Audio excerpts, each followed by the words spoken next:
All right, let's do some Mathity-Math. Here we go. Felix the ferret has already collected 61 eggs during the past 6 months. Okay? Felix the ferret now expects that he will collect 8 eggs each month in the years going forward.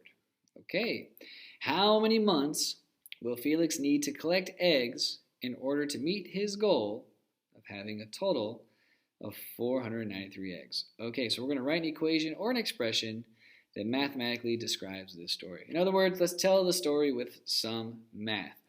Okay, so when we break these down, we think about it like this. We got Felix the ferret. He has some eggs, and he has some plans to get more eggs. That's like his situation. And then his goal, he has a goal in the future to get 493 eggs.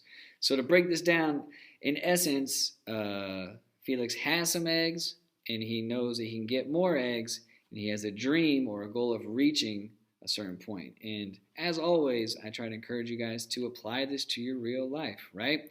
There is something to be said about taking what you have and making plans for what you can do and then going for a goal. And I encourage you guys out there to always do that. It is a great way to stay focused and always try to move forward. So let's talk about this. What does Felix have? Well, he's got 61 eggs. Okie dokie. And he also knows that he's going to get, from now on, 8 eggs each month in the years going forward. Now, we don't know how many months, right? Right. And when we don't know, that's going to be our variable. So we know that it's going to be 8, and we don't know how many months. So he's got 61 eggs, and he's going to get 8 more eggs every month, but we don't know how many months. But we do know his goal. His goal is 493. And remember, Felix wants his situation over here to be the same as his goal. That means he's reached his goal, right? Just like you guys can do the same, right? This is where you're at. This is where you want to be. Let's make those equal. It's a good idea. So here we go. That's it, actually. I'm proud of that. I'm going to put a frame on it. Hang it up on the wall and show everybody the good work I did. There we go. That is the story in math. So that's great. So now we can use this good work we did to go ahead and try and solve this question. So I'm going to rewrite it so I don't have to mess with my nice answer up there. Oops. Okay, so look at this. I want to get this m all alone. That's how I find the number of months that's going to take Felix to reach the goal.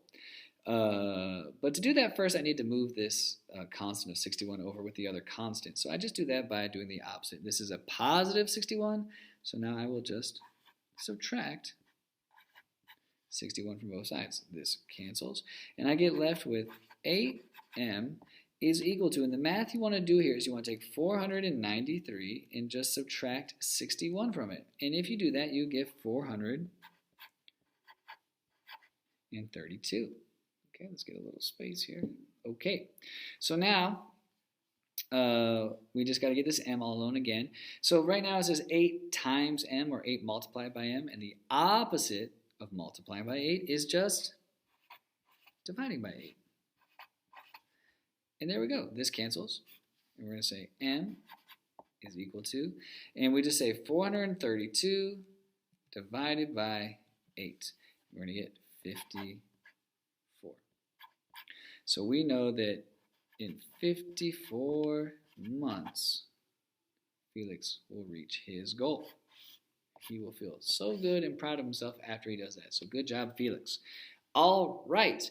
As always, go ahead and subscribe if you want to be notified of new problems I'm making for you guys. And if there's anything you want to see, or a story you want me to write, or a character you want me to develop for you, just go ahead and leave a request in the comments below. Thanks. Bye.